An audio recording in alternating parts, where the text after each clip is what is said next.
ಅನುದಿನ ಅನುಕ್ಷಣ ಮನೆಯಲ್ಲೂ ಕಲಿಯೋಣ, ಕಲಿಕೆಯ ಹೊಸ ಹಾದಿಯಲಿ ಜೊತೆಗೂಡಿ ಹೆಜ್ಜೆಯ ಹಾಕೋಣ, ಸಂತಸದಿ ಕಲಿಯೋಣ ನಮ್ಮ ಹೆಮ್ಮೆಯ ಈ ಕ್ಲಾಸಿನಲ್ಲಿ. Yes sir. Yes teacher. Present ma'am. ಪಾಠ ವೀಕ್ಷಣೆಗೆ ಸಿದ್ಧರಾಗಿರುವಂಥ ಎಲ್ಲ ವಿದ್ಯಾರ್ಥಿಗಳನ್ನು ಇವತ್ತಿನ ತರಗತಿಗೆ ಸ್ವಾಗತಿಸ್ತಾ ಇದ್ದೇನೆ. ಮಕ್ಕಳೇ, ಇವತ್ತಿನ ದಿನ ನಾವು 6ನೇ ತರಗತಿಯ ಗಣಿತ ವಿಷಯದ ಅಧ್ಯಯನವನ್ನು ಮಾಡ್ತಾ ಇದ್ದೇವೆ. ಅಧ್ಯಾಯ 4 ರೇಖಾಗಣಿತದ ಮೂಲಭೂತ ಅಂಶಗಳು. ಇದು ನಮ್ಮ 2ನೇ ಅವಧಿಯಾಗಿದೆ. ಮಕ್ಕಳೇ, ಹಿಂದಿನ ಅವಧಿಯಲ್ಲಿ ನಾವು ರೇಖಾಗಣಿತದ ಜನಕರಾದ ಯೂಕ್ಲಿಡ್ ಅವರ ಬಗ್ಗೆ, ಬಿಂದು, ರೇಖೆ, ರೇಖಾಖಂಡಗಳ ಬಗ್ಗೆ ಸಾಕಷ್ಟು ಮಾಹಿತಿಯನ್ನು ಉದಾಹರಣೆಯ ಸಹಿತ ಕಲಿತೆವು. ಇವತ್ತಿನ ತರಗತಿಯಲ್ಲಿ ಇದರ ಮುಂದುವರಿದ ಭಾಗವನ್ನು ಕಲಿಯೋದಕ್ಕೆ ಪುಸ್ತಕ ಪೆನ್ನನ್ನು ಇರಿಸಿಕೊಂಡು ಸಿದ್ಧರಾಗಿ ಕೂತಿದ್ದೀರಿ ಅಂತ ಹೇಳಿ ನಾನು ಭಾವಿಸ್ತೇನೆ. ಮಕ್ಕಳೇ, ನೀವು ಶಾಲೆಗೆ ಹೋಗುವ ದಾರಿಯಲ್ಲಿ ಅಥವಾ ಇನ್ನೆಲ್ಲಾದರೂ ಹೋದಾಗ 4 ರಸ್ತೆಗಳು ಕೂಡಿರುವುದನ್ನು ನೋಡಿರ್ತೀರ ಅಲ್ವಾ? ಹಾಗೆಯೇ ಇಂಗ್ಲಿಷ್ ಅಕ್ಷರ ಎಕ್ಸ್ ಅನ್ನು ಒಮ್ಮೆ ನೆನಪಿಸಿಕೊಳ್ಳಿ. ಹೇಗಿದೆ? ಹೀಗಿದೆ. ಅಂದರೆ 2 ರೇಖೆಗಳು ಏನಾಗಿವೆ? ಒಂದು ಬಿಂದುವಿನಲ್ಲಿ ಛೇದಿಸಿದೆ ಅನ್ನೋದು ನಿಮಗೆ ಗೊತ್ತಾಗಿದೆ. ಹಾಗಾದರೆ ಇವತ್ತಿನ ತರಗತಿಯಲ್ಲಿ ನಾವು ಛೇದಿಸುವ ರೇಖೆಗಳು ಅಥವಾ ಇಂಟರ್ಸೆಕ್ಟಿಂಗ್ ಲೈನ್ಸ್ ಇದರ ಬಗ್ಗೆ ತಿಳಿಯೋಣ. ನೋಡಿ ಮಕ್ಕಳೇ, 2 ಅಥವಾ ಹೆಚ್ಚು ಸರಳ ರೇಖೆಗಳು ಒಂದು ಸಾಮಾನ್ಯ ಬಿಂದುವಿನಲ್ಲಿ ಪರಸ್ಪರ ಛೇದಿಸಿದರೆ ಆ ಸರಳ ರೇಖೆಗಳಿಗೆ ನಾವು ಪರಸ್ಪರ ಛೇದಿಸುವ ಸರಳ ರೇಖೆಗಳು ಎಂದು ಕರೆಯುತ್ತೇವೆ. ಇದನ್ನೇ 2 ರೇಖೆಗಳು ಒಂದು ಸಾಮಾನ್ಯ ಬಿಂದುವನ್ನು ಹೊಂದಿದ್ದರೆ ಅವುಗಳನ್ನು ಛೇದಿಸುವ ರೇಖೆಗಳು ಎಂದು ಕರೆಯುತ್ತೇವೆ. ಈ 2 ವ್ಯಾಖ್ಯಾನವನ್ನು ನಾವು ಛೇದಿಸುವ ರೇಖೆಗೆ ಕೊಡ್ತೇವೆ. ಇದರ ಅರ್ಥ ಇಷ್ಟೇ ಮಕ್ಕಳೇ, 2 ರೇಖೆಗಳು ಯಾವುದಾದರೂ ಒಂದು ಬಿಂದುವಿನಲ್ಲಿ ಛೇದಿಸಿದರೆ ಆಯಿತು, ಅದನ್ನು ಛೇದಿಸುವ ರೇಖೆ ಅಂತ ಹೇಳಿ ಕರಿತೇವೆ. ಈಗ 2 ರೇಖೆಯನ್ನು ನಾನು ಇಲ್ಲಿ ಕೊಟ್ಟಿದ್ದೇನೆ. ಇದನ್ನು ನಾನು ರೇಖೆ L1 ಅಂತ ಹೇಳಿ ಹೆಸರಿಸಿದ್ದೇನೆ. ಹಾಗೆ ಇನ್ನೊಂದು ರೇಖೆ, ಈ ರೇಖೆಗೆ ನಾನು L2 ಅಂತ ಹೇಳಿ ಹೆಸರಿಸಿದ್ದೇನೆ. ಈಗ L1 ಮತ್ತು L2 ಎನ್ನುವ 2 ರೇಖೆಗಳು ಒಂದು ಬಿಂದುವಿನಲ್ಲಿ, ನೋಡಿ, ಒಂದು ಬಿಂದುವಿನಲ್ಲಿ ಏನಾಗಿದೆ? ಛೇದಿಸಿದೆ. ಈ ಛೇದಿಸಿದ ಬಿಂದುವಿಗೆ ನಾನು O ಅನ್ನುವ ಅಕ್ಷರದಿಂದ ಸೂಚಿಸಿದ್ದೇನೆ. ಈಗ ಛೇದಿಸುವ ರೇಖೆಗಳಿಗೆ ಉದಾಹರಣೆಯನ್ನು ಕೊಡುವುದಾದರೆ ಏನು ಮಕ್ಕಳೇ? ಈಗ ನೋಡಿ, ನಿಮ್ಮ ನೋಟ್ ಪುಸ್ತಕದ ಅಂಚು, ಈ ನೋಟ್ ಪುಸ್ತಕದ ಅಂಚಿನನ್ನು ಮತ್ತು ವೃದ್ಧಿಸಿದಾಗ ಏನಾಗುತ್ತೆ? ಇಲ್ಲಿ ನಿಮಗೆ ಛೇದಿಸುವ ರೇಖೆ ಸಿಗುತ್ತೆ. ಹಾಗೆ ಪರಸ್ಪರ ಸೇರುವ ರಸ್ತೆಗಳು, ನಾನು ಈಗಷ್ಟೇ ಹೇಳಿದೆ, 4 ರಸ್ತೆಗಳು ಸೇರುವ ಸ್ಥಳವನ್ನು ನೀವು ನೋಡಿರ್ತೀರ. ನೋಡಿ, ಇಲ್ಲಿ ಈ ಪಾಯಿಂಟ್ ಅನ್ನೋದು ಛೇದಿಸುವ ಬಿಂದು ನಮಗೆ ಸಿಗತ್ತೆ. ಹಾಗೆಯೇ ಪರಸ್ಪರ ಸೇರುವ ರೈಲು ಹಳಿಗಳು, ನೋಡಿ, ರೈಲು ಹಳಿಗಳು ಏನಾಗಿದೆ? ಒಂದನ್ನೊಂದು ಛೇದಿಸ್ಕೊಂಡು ಹೋಗಿದೆ. ಈ ರೈಲು ಹಳಿ, ಈ ರೈಲು ಹಳಿ, ಇಲ್ಲಿ ಛೇದಿಸುವ ಬಿಂದು ನಮಗೆ ಸಿಗುತ್ತೆ. ಬೇರೆ ಬೇರೆ ಬಣ್ಣದಿಂದ ಸೂಚಿಸಿದ್ದೇನೆ, ಒಮ್ಮೆ ಗಮನಿಸಿ ಮಕ್ಕಳೇ. ಅಕ್ಷರ ಎಕ್ಸ್, ಹಾಗೆಯೇ ಕತ್ತರಿ, ನೋಡಿ, ಕತ್ತರಿಯಲ್ಲಿಯೂ ಕೂಡ ಛೇದಿಸುವ ರೇಖೆ ಸಿಗುತ್ತೆ. ಇವೆಲ್ಲವನ್ನ ನಾವು ಛೇದಿಸುವ ರೇಖೆಗಳಿಗೆ ಉದಾಹರಣೆಯಾಗಿ ತಗೋಬಹುದು. ಈಗ ಸಮಾಂತರ ರೇಖೆಗಳ ಬಗ್ಗೆ ತಿಳ್ಕೊಳ್ಳೋಣ ಮಕ್ಕಳೇ. ಸಮಾಂತರ ರೇಖೆ ಅಂದರೆ ಪ್ಯಾರಲಲ್ ಲೈನ್ಸ್. ಈಗ ಹೆಸರೇ ಹೇಳುವ ಹಾಗೆ ಸಮ ಅಂತರ, ಸಮಾಂತರ, ಸಮನಾದ ಅಂತರವಿರುವ ರೇಖೆಗಳಿಗೆ ನಾವು ಸಮಾಂತರ ರೇಖೆಗಳು ಅಂತ ಹೇಳಿ ಕರಿತೇವೆ. ಈಗ 2 ರೇಖೆಗಳ ನಡುವಿನ ಅಂತರ, ಈಗ ನಾನು 2 ರೇಖೆಯನ್ನು ತಗೊಂಡಿದ್ದೇನೆ ಅಂದರೆ 2 ರೇಖೆಯ ನಡುವಿನ ಅಂತರ ಏನಾಗಿರಬೇಕು ಮಕ್ಕಳೇ? ಸ್ಥಿರವಾಗಿರಬೇಕು. 5 ಸೆಂಟಿಮೀಟರ್ ಅಂತರ ಇದ್ದರೆ ಕೊನೆಯವರೆಗೂ ಕೂಡ 5 ಸೆಂಟಿಮೀಟರೇ ಇರಬೇಕು. 4.9 ಇದ್ರೂ ಕೂಡ ಅದು ಸಮಾಂತರ ರೇಖೆ ಆಗುವುದಿಲ್ಲ. ಯಾವುದಾದ್ರೂ ಒಂದು ಬಿಂದುವಿನಲ್ಲಿ ಅದು ಒಂದನ್ನೊಂದು ಛೇದಿಸ್ತದೆ. ಈಗ ನೋಡಿ, ಒಂದು ರೇಖೆಯನ್ನು ಕೊಟ್ಟಿದ್ದೇನೆ. ಈ ರೇಖೆಗೆ AB ಅಂತ ಹೇಳಿ ಹೆಸರಿಸಿದ್ದೇನೆ. ಇದನ್ನು L1 ರೇಖೆ ಅಂತ ಹೇಳಿ ಗುರುತಿಸಿದ್ದೇನೆ. ಹಾಗೆಯೇ ಇನ್ನೊಂದು ರೇಖೆಗೆ CD ಅಂತ ಹೇಳಿ ಹೆಸರಿಸಿದ್ದೇನೆ. ಇದು L2 ರೇಖೆ ಆಗಿದೆ. ನೋಡಿ ಮಕ್ಕಳೇ, ಇಲ್ಲಿ 10 ಸೆಂಟಿಮೀಟರ್ ಅಂತರ ಇದ್ದರೆ ಇಲ್ಲೂ ಕೂಡ 10 ಸೆಂಟಿಮೀಟರೇ ಅಂತರ ಇರಬೇಕು. ಇಂತಹ ರೇಖೆಗಳಿಗೆ ನಾವು ಸಮ ಅಂತರ ಅಂದರೆ ಸಮಾಂತರ ರೇಖೆ ಅಥವಾ ಸಮಾನಾಂತರ ರೇಖೆ ಅಂತ ಹೇಳಿ ಕರಿತೇವೆ. ಎರಡು ರೇಖೆಗಳು ಒಂದೇ ಸಮತಲದಲ್ಲಿದ್ದು ಅನಿರ್ದಿಷ್ಟ ದೂರದವರೆಗೂ ಎರಡೂ ಬದಿಗಳಲ್ಲಿಯೂ ಅವುಗಳನ್ನು ವೃದ್ಧಿಸಿದಾಗ ಪರಸ್ಪರ ಛೇದಿಸದಿದ್ದರೆ ಆ ಸರಳ ರೇಖೆಗಳನ್ನು ನಾವು ಸಮಾಂತರ ರೇಖೆಗಳು ಅಥವಾ ಸಮಾನಾಂತರ ಸರಳ ರೇಖೆಗಳು ಎಂದು ಕರೆಯುತ್ತೇವೆ. ಸಮಾಂತರ ರೇಖೆಗಳ ನಡುವಿನ ಅಂತರ ಈಗಷ್ಟೇ ಹೇಳಿದೆ, 10 ಸೆಂಟಿಮೀಟರ್ ಅಂತಿದ್ರೆ 10 ಸೆಂಟಿಮೀಟರೇ ಕೊನೆಯವರೆಗೂ ಇರಬೇಕು, ಸ್ಥಿರವಾಗಿರಬೇಕು. ಈಗ ನೋಡಿ, L1 ರೇಖೆ ಮತ್ತು L2 ರೇಖೆಯನ್ನು ಕೊಟ್ಟಿದ್ದೇನೆ. ಎರಡೂ ರೇಖೆಗಳು AB ಮತ್ತು CD ಏನಾಗಿದೆ, ಸಮಾಂತರವಾಗಿದೆ. ಇದನ್ನು ಹೇಗೆ ಓದ್ತೇವೆ ಮಕ್ಕಳೇ? ಎರಡೂ ಬದಿಗೂ ಬಾಣದ ಗುರುತಿದೆ. ಎರಡೂ ಬದಿಗೂ ಬಾಣದ ಗುರುತಿದ್ರೆ ಇದನ್ನು ರೇಖೆ ಅಂತ ಹೇಳಿ ನಾವು ಗುರುತಿಸ್ತೇವೆ. ಇದನ್ನು ಹೇಗೆ ಓದ್ತೇವೆ? ನನ್ನೊಂದಿಗೆ ನೀವು ಕೂಡ ಹೇಳಿ ಮಕ್ಕಳೇ. ರೇಖೆ AB ಪ್ಯಾರಲಲ್ ಅಂದರೆ ಸಮಾಂತರ, ರೇಖೆ CD ಎಂದು ಬರೆಯುತ್ತೇವೆ. ಹಾಗೆಯೇ ಓದೋದು ಹೇಗೆ? ರೇಖೆ AB ಸಮಾಂತರ, ರೇಖೆ CD. ಈಗ ರೇಖೆ L1 L2 ಸಮಾಂತರವಾಗಿದೆ ಅಂದರೆ L1 ಪ್ಯಾರಲಲ್ ಟು L2 ಅಂದರೆ L1 ಸಮಾಂತರ L2 ಎಂದು ಬರೆಯುತ್ತೇವೆ. ಅರ್ಥ ಆಯ್ತಲ್ಲ ಮಕ್ಕಳೇ? ಈಗ ಉದಾಹರಣೆಗಳನ್ನು ನೋಡೋಣ. ಸಮಾಂತರ ರೇಖೆಗಳಿಗೆ ಉದಾಹರಣೆ ಆಗಿ ನಾವು ಅಳತೆ ಪಟ್ಟಿ ಅಂದರೆ ಸ್ಕೇಲನ್ನು ತಗೊಳ್ತೇವೆ. ನಿಮ್ಮ ಸ್ಕೇಲ್ನಲ್ಲಿ ನೋಡಿ, ಈ ಎರಡೂ ಬದಿಯ ಅಂಚುಗಳನ್ನು ನೋಡಿ, ವಿರುದ್ಧ ಅಂಚುಗಳು ಏನಾಗಿವೆ, ಸಮಾಂತರವಾಗಿದೆ. ಇಲ್ಲಿ 5 ಸೆಂಟಿಮೀಟರ್ ಡಿಸ್ಟೆನ್ಸ್ ಇದ್ದರೆ ಇಲ್ಲೂ 5 ಸೆಂಟಿಮೀಟರೇ ಇರಬೇಕು, ಇಲ್ಲ ಅಂದರೆ ಗೆರೆ ನೇರವಾಗಿ ಬರುವುದಿಲ್ಲ. ಇದು ಸಮಾಂತರ ರೇಖೆಗೆ ಒಂದು ಬೆಸ್ಟ್ ಎಕ್ಸಾಂಪಲ್ ಆಗಿದೆ. ಹಾಗೆಯೇ ಕಿಟಕಿಯ ಅಡ್ಡ ಸರಳುಗಳನ್ನು ನೋಡಿ, ಈ ಸರಳುಗಳು ಏನಾಗಿದೆ, ಸಮಾಂತರದಲ್ಲೇ ಇದೆ. ಈ ಎರಡೂ ರೇಖೆಗಳು ಅಂದರೆ ಈ ಎರಡೂ ಸರಳುಗಳು ಕೂಡ ಸಮಾಂತರವೇ ಇದೆ. ಹಾಗೆಯೇ ರೈಲು ಹಳಿಗಳನ್ನು ನೋಡಿ, ಈ ರೈಲು ಹಳಿಗಳು ಏನಾಗಿವೆ, ಸಮಾಂತರದಲ್ಲೇ ಇವೆ. ಟೇಬಲ್ನ ಎರಡೂ ಕಾಲುಗಳು ಕೂಡ ಸಮ ಅಂತರದಲ್ಲಿದ್ದರೆ ಮಾತ್ರ ಟೇಬಲ್ ನಿಲ್ಲುತ್ತೆ, ಇಲ್ಲ ಅಂದರೆ ಟೇಬಲ್ ಬೀಳುತ್ತೆ. ಇದು ಸಮಾಂತರ ರೇಖೆಗೆ ಒಂದು ಎಕ್ಸಾಂಪಲ್ ಆಗಿದೆ. ಹಾಗೆಯೇ ಪುಸ್ತಕದ ವಿರುದ್ಧ ಅಂಚುಗಳನ್ನು ಕೂಡ ನಾವು ತಗೊಳ್ಬಹುದು. ನೋಡಿ, ಇದು ಮತ್ತು ಇದು, ಅಥವಾ ಈ ಅಂಚು ಮತ್ತು ಈ ಅಂಚು ಕೂಡ ಸಮಾಂತರವಾಗಿದೆ. ಈಗ ಕಿರಣದ ಬಗ್ಗೆ ತಿಳ್ಕೊಳ್ಳೋಣ ಮಕ್ಕಳೇ. ನಮ್ಮ ದಿನನಿತ್ಯದ ಜೀವನದಲ್ಲಿ ನಾವು ಎಲ್ಲೆಲ್ಲ ಕಿರಣಗಳನ್ನು ನೋಡ್ತೇವೆ? ವೆರಿ ಗುಡ್, ಸರಿಯಾಗಿ ಹೇಳ್ತಾ ಇದ್ದೀರಿ.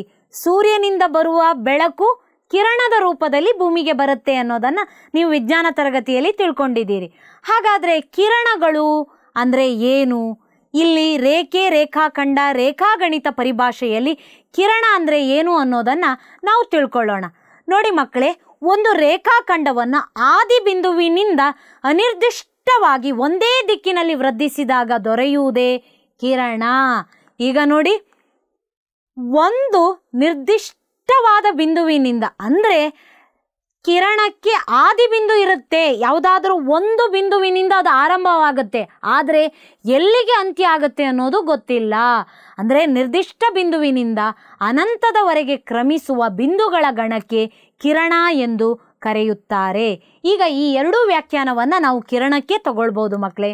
ಈಗ ನೋಡಿ, ಇದು ಆದಿ ಬಿಂದು ಆಗಿದೆ. ಈ ಆದಿ ಬಿಂದುವಿನಿಂದ ಏನಾಗಿದೆ, ಕಿರಣ ಹೊರಟಿದೆ.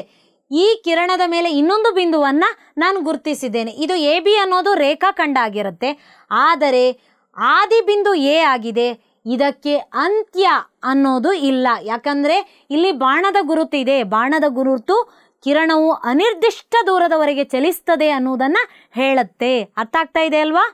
ಈಗ ಕಿರಣಗಳಿಗೆ ಉದಾಹರಣೆಯನ್ನು ನೋಡೋಣ. ದಿನನಿತ್ಯದ ಜೀವನದಲ್ಲಿ ಕಿರಣಗಳಿಗೆ ತುಂಬಾನೇ ಉದಾಹರಣೆಗಳು ನಮಗೆ ಸಿಗತ್ತೆ. ದೀಪಸ್ತಂಭದಿಂದ ಹೊರಟ ಬೆಳಕಿನ ಕಿರಣ, ಬೀದಿ ದೀಪಗಳನ್ನು ನೋಡಿ, ಬೀದಿ ದೀಪದಿಂದ ಬೆಳಕು ಬರುತ್ತೆ. ಹಾಗೆಯೇ ಟಾರ್ಚ್ನಿಂದ ಹೊರಟ ಕಿರಣ ನೋಡಿ, ಟಾರ್ಚ್ನಿಂದ ಹೇಗಾಗಿದೆ ಕಿರಣ, ಮುಂದಕ್ಕೆ ಚಲಿಸಿದೆ. ಹಾಗೆಯೇ ಸೂರ್ಯನ ಕಿರಣ, ರಾಕೆಟ್ ಉಡಾವಣಾ ಸಮಯದಲ್ಲಿಯೂ ಕೂಡ ನಮಗೆ ಕಿರಣ ಮತ್ತು ಬೆಳಕು ಕಾಣಿಸುತ್ತೆ. ಮೇಣದ ಬತ್ತಿಯ ಜ್ವಾಲೆ ಅದರ ಪ್ರಭೆಯಲ್ಲಿಯೂ ಕೂಡ ನಮಗೆ ಏನು ಕಾಣಿಸುತ್ತೆ, ಕಿರಣ ಕಾಣಿಸುತ್ತೆ. ನಿಮ್ಗೆ ಅರ್ಥ ಆಗಿದೆ ಅಲ್ಲ ಮಕ್ಕಳೇ? ಕಿರಣವು ರೇಖೆಯ ಭಾಗವಾಗಿದೆ. ಅದು ಒಂದು ಬಿಂದುವಿನಿಂದ ಆರಂಭವಾಗುತ್ತೆ, ಅದನ್ನು ಆರಂಭ ಬಿಂದು ಅಂತ ಹೇಳಿ ಕರಿತೇವೆ. ಮತ್ತು ಒಂದು ದಿಕ್ಕಿನಲ್ಲಿ ಅಂತ್ಯವಿಲ್ಲದಂತೆ ಅದು ಏನಾಗುತ್ತೆ, ಮುಂದುವರಿದುಕೊಂಡು ಹೋಗುತ್ತೆ. ಈಗ ನೋಡಿ, ಇದು ಕಿರಣದ ರೇಖಾಚಿತ್ರ ಆಗಿದೆ ಮಕ್ಕಳೇ. ಇಲ್ಲಿ ಎ ಅನ್ನುವುದು ಆರಂಭಿಕ ಬಿಂದು ಹಾಗೂ ಪಿ ಅನ್ನುವುದು ಕಿರಣದ ಮೇಲಿನ ಬಿಂದು ಆಗಿದೆ. ಎ ಪಿ ಅನ್ನೋದು ಒಂದು ರೇಖಾಖಂಡ ಆಗಿದೆ. ಇದನ್ನು ನಾವು ಹೇಗೆ ಸೂಚಿಸ್ತೇವೆ ಮಕ್ಕಳೇ? ನೋಡಿ, ಒಂದು ಬದಿಗೆ ಮಾತ್ರ ಬಾಣದ ಗುರುತು ಇದೆ. ಬಾಣದ ಗುರುತು ಎ ಪಿ ಅಂತಾನೆ ಇದೆ. ಅಂದರೆ ಕಿರಣ ಎ ಪಿ ಅಂತ ಹೇಳಿ ನಾವು ಓದಬೇಕು ಹಾಗೂ ಬರಿಬೇಕು. ಇದನ್ನ ಪಿ ಎ ಅಂತ ಹೇಳಿ ಬರೆಯುವ ಹಾಗಿಲ್ಲ. ಪಿ ಎ ಅಂತ ಬರೆದ್ರೆ ತಪ್ಪಾಗತ್ತೆ. ಯಾವಾಗಲೂ ಕೂಡ ಆರಂಭಿಕ ಬಿಂದುವಿನಿಂದಲೇ ನಾವು ಕಿರಣವನ್ನ ಹೆಸರಿಸಬೇಕು. ಕಿರಣ ಎ ಪಿ. ಒಂದು ಚಿತ್ರವನ್ನ ಕೊಟ್ಟಿದ್ದೇನೆ ಮಕ್ಕಳೇ. ಈ ಚಿತ್ರದಲ್ಲಿರುವ ಕಿರಣಗಳನ್ನ ನಾವೀಗ ಹೆಸರಿಸಬೇಕು. ಹೆಸರಿಸುವುದಕ್ಕೆ ಸಿದ್ಧರಿದ್ದೀರಾ? ಈಗ ಹೇಳ್ತೀರಾ ಮಕ್ಕಳೇ? ನೋಡಿ, ಇದು ಆರಂಭಿಕ ಬಿಂದು ಅಂತ ನಾನು ಹೇಳಿದ್ದೇನೆ. ಬಾಣದ ಗುರುತು ಹೋಗಿದೆ ಮುಂದಕ್ಕೆ. ಇದು ಏನನ್ನ ಸೂಚಿಸ್ತದೆ? ಇದು ಕಿರಣ ಅನ್ನೋದು ನಿಮ್ಗೆ ಗೊತ್ತಾಯಿತು. ಟಿ ಇಂದ ಎಗೆ ಅಂದ್ರೆ ಹೇಗೆ ಓದ್ತೇವೆ? ಕಿರಣ ಟಿ ಎ. ನೋಡಿ, ಕಿರಣ ಟಿ ಎ, ನಂತರ ಕಿರಣ ಟಿ ಎನ್, ನಂತರ ಕಿರಣ ಟಿ ಬಿ. ಇಲ್ಲಿ ಒಟ್ಟು ಎಷ್ಟು ಕಿರಣಗಳು ನಮ್ಗೆ ಸಿಕ್ಕಿದೆ? 3 ಕಿರಣಗಳು ಸಿಕ್ಕಿವೆ. ನೋಡಿ, ಟಿ ಯು ಕಿರಣದ ಆರಂಭಿಕ ಬಿಂದುವಾಗಿದೆ. ಮಕ್ಕಳೇ, ನೀವು ಸುಮ್ಮನೆ ಅನೇಕ ಬಾರಿ ಪುಸ್ತಕದ ಮೇಲೆ ಗೀಚ್ತೀರಿ ಅಲ್ವಾ? ನಿಮಗೆ ಗೀಚೋದು ಅಂದ್ರೆ ಒಂಥರ ಖುಷಿ. ನಾವು ಚಿಕ್ಕವರಿದ್ದಾಗ ಹಾಗೆ ಪುಸ್ತಕದ ಮೇಲೆ ಗೀಚ್ತಾ ಇದ್ವಿ. ಮಕ್ಕಳೇ, ಗೀಚೋದು ಕೂಡ ರೇಖಾಗಣಿತದ ಒಂದು ಪರಿಕಲ್ಪನೆಯಲ್ಲಿ ಅದು ಬರುವಂಥದ್ದು ಅಂದಾಗ ನಮಗೆ ನಿಜಕ್ಕೂ ಖುಷಿಯಾಗತ್ತೆ. ಅಂದರೆ ನಮ್ಮ ಸುತ್ತಮುತ್ತ ಇರುವ ಎಲ್ಲ ವಸ್ತುವಿನಲ್ಲಿಯೂ ಕೂಡ ರೇಖಾಗಣಿತವನ್ನು ಕಾಣ್ತೀವಿ ಅನ್ನೋದಕ್ಕೆ ಇದು ಬೆಸ್ಟ್ ಎಕ್ಸಾಂಪಲ್ ಆಗಿದೆ. ನೋಡಿ ಮಕ್ಕಳೇ, ಗೀಚಿದಾಗ ಉಂಟಾದ ಚಿತ್ರಗಳೇ ವಕ್ರರೇಖೆಗಳು. ನಾವು ನಮಗೆ ಮನಸ್ಸಿಗೆ ಬಂದ ಹಾಗೆ ಏನು ಮಾಡ್ತೇವೆ? ಗೀಚ್ತೇವೆ ಅಲ್ವಾ? ನೋಡಿ, ನಾನು ಗೀಚಿದ್ದೇನೆ. ಹೇಗೆ ಗೀಚಿದ್ದೇನೆ ನೋಡೋಣ. ನೀವು ಕೂಡ ನಿಮ್ಮ ಪುಸ್ತಕದಲ್ಲಿ ಈ ವಕ್ರರೇಖೆಯನ್ನು ಬರಿಬೇಕೀಗ. ನೋಡಿ, ನಾನು ಒಂದು ವಕ್ರರೇಖೆಯನ್ನು ರಚಿಸಿದ್ದೇನೆ. ಹಾಗೆಯೇ ಇನ್ನೊಂದು ವಕ್ರರೇಖೆ ನೋಡಿ. ಹಾಗೆಯೇ ಇನ್ನೊಂದು 4 ವಕ್ರರೇಖೆಯನ್ನು ನಾನಿಲ್ಲಿ ಬಿಡಿಸಿದ್ದೇನೆ. ಈ 4 ವಕ್ರರೇಖೆಯನ್ನು ನೋಡಿದಾಗ ನಿಮಗೆ ಏನಾದರೂ ಇವುಗಳಲ್ಲಿ ಇರುವ ವ್ಯತ್ಯಾಸ ಏನಾದರೂ ಗೊತ್ತಾಯ್ತಾ ಮಕ್ಕಳೇ? ನೋಡಿ, ಈ ಎರಡೂ ಚಿತ್ರದಲ್ಲಿ ನಾನು ಯಾವುದೋ ಬಿಂದುವಿನಿಂದ ಆರಂಭಿಸಿದ್ದೇನೆ, ಯಾವುದೋ ಬಿಂದುವಿನಲ್ಲಿ ಅಂತ್ಯ ಮಾಡಿದ್ದೇನೆ. ಆದರೆ ಆದಿ ಬಿಂದು ಮತ್ತು ಅಂತ್ಯ ಬಿಂದು ನಮಗಿಲ್ಲಿ ಕಾಣಿಸ್ತಾ ಇಲ್ಲ ಅಲ್ವಾ? ಇದು ಏನಾಗಿದೆ? ಮುಚ್ಚಿದೆ. ಇಲ್ಲಿಯೂ ಕೂಡ ಮುಚ್ಚಿದೆ. ಆದರೆ ಇಲ್ಲಿಂದ ನಾನು ಗೀಚೋದಕ್ಕೆ ಆರಂಭಿಸಿ ಹೀಗೆ ಗೀಚ್ಕೊಂಡು ಹೋಗಿದ್ದೇನೆ. ಆರಂಭಿಕ ಬಿಂದು ಇಲ್ಲಿದೆ, ಅಂತ್ಯ ಬಿಂದು ಇಲ್ಲಿದೆ. ಅಂದರೆ ಇದು ತೆರೆದ ವಕ್ರರೇಖೆ ಆಗಿದೆ. ನೋಡಿ ಮಕ್ಕಳೇ, ಇಲ್ಲಿ ನಾನು ಏನು ಮಾಡಿದ್ದೇನೆ? ಕ್ರಾಸ್ ಬೇರೆ ಮಾಡಿದ್ದೇನೆ. ಆರಂಭಿಕ ಬಿಂದು ಅಂತ್ಯ ಬಿಂದು ನಮಗೆ ಕಾಣಿಸ್ತಾ ಇದೆ. ಇದಕ್ಕೂ ಕೂಡ ರೇಖಾಗಣಿತದಲ್ಲಿ ಅದರದ್ದೇ ಆದ ಹೆಸರುಗಳಿವೆ ಮಕ್ಕಳೇ. ತಿಳಿಯೋದಕ್ಕೆ ಸಿದ್ಧರಿದ್ದೀರಾ? ನೋಡಿ, ತೆರೆದ ವಕ್ರರೇಖೆ. ಇದೇನು? ತೆರೆದ ವಕ್ರರೇಖೆ ಅಂತ ಕರಿತೇವೆ. ಹಾಗೆಯೇ ಎರಡೂ ಅಂತ್ಯ ಬಿಂದು ಮತ್ತು ಆದಿ ಬಿಂದು ಎರಡೂ ಕೂಡ ನಮ್ಮ ಕಣ್ಣಿಗೆ ಕಾಣಿಸದೆ ಒಂದು ಆವೃತವಾದಂತಹ ಮುಚ್ಚಿದ ವಕ್ರರೇಖೆ ಸಿಕ್ಕಿದ್ರೆ ಅದನ್ನು ನಾವು ಏನಂತ ಕರಿತೇವೆ? ಮುಚ್ಚಿದ ವಕ್ರರೇಖೆ ಅಂತ ಕರಿತೇವೆ. ನೋಡಿ, ಪೆನ್ಸಿಲನ್ನು ಒಮ್ಮೆಯೂ ಕಾಗದದಿಂದ ಮೇಲೆತ್ತದೆ ಅಳತೆ ಪಟ್ಟಿಯನ್ನು ಅಂದರೆ ಸ್ಕೇಲನ್ನು ಉಪಯೋಗಿಸದೆ ಬರೆಯಬಹುದಾದ ರೇಖೆಗಳೇ ವಕ್ರರೇಖೆಗಳು ಅಥವಾ ನೇರವಲ್ಲದ ರೇಖೆಗಳು. ಸರಳ ವಕ್ರರೇಖೆಗಳು ಮತ್ತು ಸರಳವಲ್ಲದ ವಕ್ರರೇಖೆಗಳು ಅಂತ ಹೇಳಿ ವಕ್ರರೇಖೆಗಳಲ್ಲಿ 2 ವಿಧ ಇದೆ ಮಕ್ಕಳೇ. ನೋಡೋಣವಾ? ಸರಳ ವಕ್ರರೇಖೆ ಮತ್ತು ಸರಳವಲ್ಲದ ವಕ್ರರೇಖೆ. ವಕ್ರರೇಖೆಗಳು ಪರಸ್ಪರ ಛೇದಿಸದೇ ಇದ್ದರೆ ಅವುಗಳನ್ನು ಸರಳ ವಕ್ರರೇಖೆಗಳು ಅಂತ ಕರಿತೇವೆ. ನೋಡಿ, ಇಲ್ಲಿ ಎಲ್ಲಾದರೂ ಒಂದನ್ನೊಂದು ಛೇದಿಸಿದೆಯಾ? ಇಲ್ಲಿ ಇಲ್ಲ. ಇಲ್ಲಿ ಛೇದಿಸಿಲ್ಲ. ಹಾಗೆ ಇಲ್ಲಿ ಕೂಡ ಛೇದಿಸಿದೆಯಾ? ಇಲ್ಲ. ಇದನ್ನು ಏನಂತ ಕರಿತೇವೆ? ಸರಳ ವಕ್ರರೇಖೆಗಳು ಅಂತ ಹೇಳಿ ಕರಿತೇವೆ. ಈಗ ಇಲ್ಲಿ ನೋಡಿ, ವಕ್ರರೇಖೆಗಳು ಪರಸ್ಪರ ಛೇದಿಸಿದರೆ ಅಂದರೆ ಎಳೆಯುವಾಗ ಒಂದನ್ನೊಂದು ಛೇದಿಸ್ಕೊಂಡು ಹೋಗಿದೆ. ಇಲ್ಲಿ ಛೇದಿಸ್ಕೊಂಡು ಹೋಗಿದೆ ನೋಡಿ, ಇಲ್ಲಿಯೂ ಕೂಡ ಛೇದಿಸ್ಕೊಂಡು ಹೋಗಿದೆ. ಆದರೆ ಇಲ್ಲಿ ಆದಿಬಿಂದು ಅಂತ್ಯಬಿಂದು ಕಾಣಿಸುತ್ತೆ, ಇಲ್ಲಿ ಆದಿಬಿಂದು ಅಂತ್ಯಬಿಂದು ಕಾಣಿಸುತ್ತೆ. ಆದರೆ ಛೇದಿಸಿಕೊಂಡು ಹೋದರೆ ಅದನ್ನು ಸರಳವಲ್ಲದ ವಕ್ರರೇಖೆ ಅಂತ ಕರಿತೇವೆ. ಹಾಗೆಯೇ ಛೇದಿಸದೇ ಇದ್ರೆ ಅದನ್ನ ಸರಳ ವಕ್ರರೇಖೆ ಅಂತ ಕರಿತೇವೆ. ಸಿಂಪಲ್ ಕರ್ವ್ಸ್ ಅಂತ ಹೇಳಿ ಹಾಗೂ ಅದನ್ನ ಕಾಂಪ್ಲೆಕ್ಸ್ ಕರ್ವ್ಸ್ ಅಂತ ಹೇಳಿ ಕರಿತೇವೆ. ಮುಚ್ಚಿದ ವಕ್ರರೇಖೆಯಲ್ಲಿ 3 ಭಾಗ ಇದೆ ಮಕ್ಕಳೇ. ಮಧ್ಯದಲ್ಲಿರುವ ಭಾಗವನ್ನ ನಾನು ಎ ಅಂತ ಹೆಸರಿಸಿದ್ದೇನೆ. ಇದು ವಕ್ರರೇಖೆಯ ಒಳಭಾಗ. ಹಾಗೂ ವಕ್ರರೇಖೆಯ ಸೀಮೆಯಲ್ಲಿ ಅಂದ್ರೆ ಅಂಚಿನಲ್ಲಿ ಇರೋದನ್ನ ವಕ್ರರೇಖೆಯ ಸೀಮೆ ಅಂತ ಕರಿತೇವೆ. ಹೊರಗೆ ಇದ್ದದ್ದನ್ನ ವಕ್ರರೇಖೆಯ ಹೊರಭಾಗ ಅಂತ ಕರೆಯುತ್ತೇವೆ. ಈಗ ಈ ಒಳಭಾಗ ಮತ್ತು ಸೀಮೆಯ ಒಳಗಿರುವಂತ ಈ ಪರ್ಪಲ್ ಬಣ್ಣದಿಂದ ಗುರುತಿಸಿದ ಭಾಗವನ್ನ ವಲಯ ಅಂತ ಹೇಳಿ ಹೆಸರಿಸ್ತೇವೆ ಮಕ್ಕಳೇ. ವಕ್ರರೇಖೆಯ ಸೀಮೆ ಮತ್ತು ಒಳಭಾಗವನ್ನ ನಾವು ಜೊತೆಯಾಗಿ ಏನಂತ ಕರಿತೇವೆ? ವಲಯ ಅಥವಾ ಏರಿಯಾ ಎಂದು ಕರೆಯುತ್ತೇವೆ. ಈ ಚಿತ್ರವನ್ನ ಗಮನಿಸಿ ಕೆಳಗೆ ಕೇಳಿರುವುದನ್ನ ಗುರುತಿಸಿ. ಮಕ್ಕಳೇ, ಇದು ನಿಮ್ಮ ಪಾಠ ಪುಸ್ತಕದಲ್ಲಿ ಇರುವ ಲೆಕ್ಕವನ್ನೇ ಆರಿಸಿಕೊಂಡಿದ್ದೇನೆ. ಈ ಬಿಂದುವನ್ನು ಹೊಂದಿರುವ ರೇಖೆ. ರೇಖೆ ಅಂದ್ರೆ ರೇಖೆಗೆ ಎರಡೂ ಬದಿಯಲ್ಲೂ ಬಾಣದ ಗುರುತು ಇರಬೇಕು. ಇಲ್ಲಿ ಈ ಬಿಂದು ಅಂತ ಕೊಟ್ಟಿದ್ದೇನೆ. ಈ ಬಿಂದುವಿನ ಮೂಲಕ ಹೋಗುವ ರೇಖೆಗಳು ಯಾವುದೆಲ್ಲ? ಈ ಬಿಂದುವನ್ನು ಹೊಂದಿರುವ ರೇಖೆ. ಮಕ್ಕಳೇ, ಎಲ್ಲರೂ ನಿಮ್ಮ ಪುಸ್ತಕದಲ್ಲಿ ಬರೀರಿ. ಬರಿತಾ ಇದ್ದೀರಿ ಅಲ್ವಾ? ಬರ್ದ್ರಾ? ಉತ್ತರ ಏನಾಗಿದೆ? ರೇಖೆ ಎಇ, ರೇಖೆ ಬಿಇ, ರೇಖೆ ಡಿಇ ಹಾಗೂ ರೇಖೆ ಎಫ್ಇ ಆಗಿದೆ. ಎರಡನೇ ಲೆಕ್ಕ ನೋಡಿ. ಓ ಬಿಂದುವನ್ನು ಹೊಂದಿರುವ ರೇಖೆ. ಓ ಬಿಂದುವನ್ನು ಹೊಂದಿರುವ ರೇಖೆ ಯಾವುದಿಲ್ಲಿ? ಓ ಬಿಂದು ಎಲ್ಲಿದೆ ನೋಡಿ? ಇಲ್ಲಿದೆ. ಓ ಬಿಂದುವನ್ನು ಹೊಂದಿರುವ ರೇಖೆ ಯಾವುದು? ಇದೊಂದೇ. ಅಂದ್ರೆ ಹೇಗೆ ಬರಿತೇವೆ ನಾವು? ಓ ಸಿ ರೇಖೆ ಅಥವಾ ರೇಖೆ ಓ ಸಿ. ಈಗ ಛೇದಿಸುವ ರೇಖೆಗಳ 2 ಜೋಡಿಗಳನ್ನ ಬರಿಬೇಕು. ನೋಡಿ ಮಕ್ಕಳೇ, ಛೇದಿಸುವ ರೇಖೆಗಳು ಎಲ್ಲೆಲ್ಲ ಇದೆ? ಇಲ್ಲೊಂದಿದೆ ಹಾಗೂ ಇಲ್ಲೊಂದಿದೆ. ಇದನ್ನ ಬರೀರಿ ನೋಡುವ. ಛೇದಿಸುವ ರೇಖೆಗಳ ಜೋಡಿಯನ್ನ ಬರೀರಿ. ಬರ್ದ್ರಾ? 2 ರೇಖೆಗಳು ಒಂದು ಬಿಂದುವಿನಲ್ಲಿ ಛೇದಿಸಿದೆ. ಯಾವುದು? ಎಇ ಮತ್ತು ಸಿಒ. ಎಇ, ರೇಖೆ ಎಇ ಮತ್ತು ರೇಖೆ ಸಿಒ. ಹಾಗೆ ರೇಖೆ ಎಇ ಮತ್ತು ರೇಖೆ ಎಫ್ಇ ಆಗಿದೆ. ಈಗ ಮಕ್ಕಳೇ, ಒಂದು ಚಟುವಟಿಕೆಯನ್ನ ಮಾಡ್ಕೊಂಡು ಬರೋಣವಾ? ಮಕ್ಕಳೇ, ನಾನಿಲ್ಲಿ ಕೆಲವೊಂದು ರೇಖೆಯ ಮಾದರಿಯನ್ನ ತಗೊಂಡು ಬಂದಿದ್ದೇನೆ. ನೋಡಿ, ಎರಡೂ ಬದಿಗೂ ಕೂಡ ಬಾಣದ ಗುರುತನ್ನ ಹಾಕಿದ್ದೇನೆ. ಬಾಣದ ಗುರುತು ಏನನ್ನ ಸೂಚಿಸ್ತದೆ? ಇದು ಅನಿರ್ದಿಷ್ಟ ದೂರದವರೆಗೆ ಚಲಿಸ್ತದೆ ಅನ್ನೋದನ್ನ ಹೇಳುತ್ತೆ. ಈಗ ನೋಡಿ, 2 ರೇಖೆಯನ್ನ ನಾನು ಯಾವುದಾದರೂ ಒಂದು ಬಿಂದುವಿನಲ್ಲಿ ಏನ್ ಮಾಡಿದ್ದೇನೆ? ಛೇದಿಸಿದ್ದೇನೆ. ಎಲ್ಲಿ ಬೇಕಾದರೂ ಛೇದಿಸಬಹುದು. ನೋಡಿ, ಇದನ್ನ ಏನಂತ ಕರಿತೇವೆ? ಛೇದಿಸುವ ರೇಖೆ ಅಂತ ಕರಿತೇವೆ.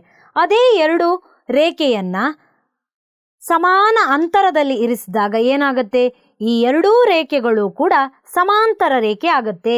ಇವೆರಡರ ರೇಖೆಯ ನಡುವಿನ ಅಂತರ 10 ಸೆಂಟಿಮೀಟರ್ ಇದ್ರೆ ಇಲ್ಲೂ ಕೂಡ 10 ಸೆಂಟಿಮೀಟರೇ ಇರುತ್ತೆ. ಇದನ್ನ ಸಮಾಂತರ ರೇಖೆಗೆ ಉದಾಹರಣೆಯಾಗಿ ನಾವು ತಗೋಬಹುದು.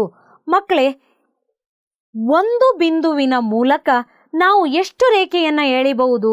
ನೋಡಿ, ನಾನಿಲ್ಲಿ ಬಿಂದುವಿನ ಮಾದರಿಯನ್ನ ತಂದಿದ್ದೇನೆ. ಬಿಂದು ಇಷ್ಟು ದೊಡ್ಡದಿರುವುದಿಲ್ಲ ಮಕ್ಕಳೇ, ಕಣ್ಣಿಗೆ ಕಾಣಿಸುತ್ತೆ ಕಾಣಿಸಲ್ಲ ಅನ್ನುವಷ್ಟು ಚಿಕ್ಕದಿರುತ್ತೆ. ಈಗ ನಾನಿಲ್ಲಿ ನಿಮಗೆ ಕಾಣಿಸ್ಲಿ ಅಂತ ಹೇಳಿ ದೊಡ್ಡದಾದ ಬಿಂದುವನ್ನ ಇರಿಸಿದ್ದೇನೆ. ಒಂದು ಬಿಂದುವಿನ ಮೂಲಕ ಎಷ್ಟು ರೇಖೆಗಳು ಹಾದು ಹೋಗುತ್ತೆ ಅಂತ ನೋಡೋಣ. ಒಂದು ರೇಖೆ ಹಾದು ಹೋಯ್ತು. ಈಗ ಇನ್ನೊಂದು ರೇಖೆ ಹೋಯ್ತು. ಈಗ ಮತ್ತೊಂದು,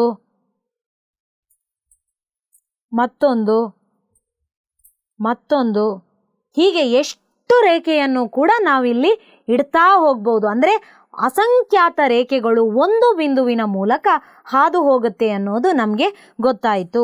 ಮಕ್ಕಳೇ, ಈಗ ನಾನು 2 ಬಿಂದುವನ್ನ ಇಡ್ತೇನೆ. 2 ಬಿಂದುವಿನ ಮೂಲಕ ಎಷ್ಟು ರೇಖೆ ಹಾದು ಹೋಗುತ್ತೆ ನೋಡೋಣವಾ? ನೋಡಿ ಮಕ್ಕಳೇ, 1 ರೇಖೆ ಹಾದು ಹೋಯ್ತು. ಈಗ ಎಷ್ಟೇ ಪ್ರಯತ್ನಿಸಿದರೂ ಆ 2 ಬಿಂದುವಿನ ಮೂಲಕ ಇನ್ನೊಂದು ರೇಖೆಯನ್ನ ನಾನು ಹಾಯಿಸ್ಲಿಕ್ಕೆ ಸಾಧ್ಯ ಇಲ್ಲ. ಅಂದ್ರೆ 2 ಬಿಂದುವಿನ ಮೂಲಕ ಕೇವಲ ಒಂದೇ ಒಂದು ರೇಖೆಯು ಹಾದು ಹೋಗುತ್ತೆ. ಬಹುಭುಜಾಕೃತಿಗಳು. ನೋಡಿ ಮಕ್ಕಳೇ, ಬಹುಭುಜಾಕೃತಿಗಳು ಹೆಸರೇ ಹೇಳ್ತಾ ಇದೆ, ಬಹುಭುಜ ಇದೆ ಇಲ್ಲಿ. 3 ಮತ್ತು ಹೆಚ್ಚು ಬಾಹುಗಳನ್ನು ಒಳಗೊಂಡಿರುವ ಆವೃತ ಸಮತಲಾಕೃತಿಗಳಿಗೆ ನಾವು ಬಹುಭುಜಾಕೃತಿಗಳು ಅಂತ ಹೇಳ್ತೇವೆ. ನಿಮಗೆ 3 ಬಾಹುಗಳಿರುವ ಆಕೃತಿ ಗೊತ್ತಿದೆ. ಯಾವುದದು? Very good. ತ್ರಿಭುಜ ಹಾಗೆ 4 ಬಾಹುಗಳನ್ನು ಹೊಂದಿರೋದು ಯಾವುದು? Very good. ಚೌಕ, ಆಯತ, ವಜ್ರಾಕೃತಿ ಇವೆಲ್ಲವೂ ಕೂಡ 4 ಬಾಹುಗಳನ್ನು ಹೊಂದಿದೆ. ನಾನೀಗ ಚೌಕವನ್ನು ಇಲ್ಲಿ ಬಿಡಿಸಿದ್ದೇನೆ. ಹಾಗೆಯೇ 5 ಭುಜವನ್ನು ಹೊಂದಿರುವುದನ್ನು ಪಂಚಭುಜಾಕೃತಿ ಅಂತ ಕರಿತೇವೆ. 1 ಭುಜ, 2 ಭುಜ, 3, 4, 5 ಭುಜ ಇದೆ. ಅಂದರೆ 5 ಬಾಹುಗಳನ್ನು ಹೊಂದಿದೆ. 3 ಅಥವಾ ಅದಕ್ಕಿಂತ ಹೆಚ್ಚು ಬಾಹುಗಳನ್ನು ಒಳಗೊಂಡಿರುವ ಆವೃತ ಸಮತಲಾಕೃತಿ. ಬಹುಭುಜಾಕೃತಿಯು ಸರಳ ಮುಚ್ಚಿದ ವಕ್ರರೇಖೆಯಾಗಿದ್ದು ರೇಖಾಖಂಡಗಳಿಂದ ಮಾತ್ರ ಆವೃತವಾಗಿದೆ. ಬಹುಭುಜಾಕೃತಿಯಲ್ಲಿ ಬಾಹುಗಳು, ಶೃಂಗಗಳು ಮತ್ತು ಕರ್ಣಗಳ ಬಗ್ಗೆ ತಿಳಿಯೋಣ ಮಕ್ಕಳೇ. ಈಗ ಬಿಂದುಗಳನ್ನು ನಾನಿಲ್ಲಿ ಬಿಡಿಸ್ತಾ ಇದ್ದೇನೆ ನೋಡಿ. ಈಗ 5 ಬಿಂದುವನ್ನು ನಾನಿಲ್ಲಿ ಗುರುತಿಸಿದ್ದೇನೆ. ಈಗ 5 ಬಿಂದುವಿಗೂ ನಾನು ಹೆಸರನ್ನು ಕೊಡ್ತಾ ಹೋಗ್ತೇನೆ. ಬಿಂದು ಎ, ಬಿಂದು ಬಿ, ಬಿಂದು ಸಿ, ಬಿಂದು ಡಿ ಮತ್ತು ಬಿಂದು ಇ. ಇದನ್ನು ಸೇರಿಸ್ತೇನೆ. ಈಗ ಇದು ಏನಾಯಿತು? ಯಾವ ಆಕೃತಿ ಆಯಿತು? ವೆರಿ ಗುಡ್, ಪಂಚಭುಜಾಕೃತಿ. ಈಗ ಈ ಪಂಚಭುಜಾಕೃತಿಯಲ್ಲಿ ಒಟ್ಟು ಎಷ್ಟು ಬಾಹುಗಳಿರುತ್ತೆ?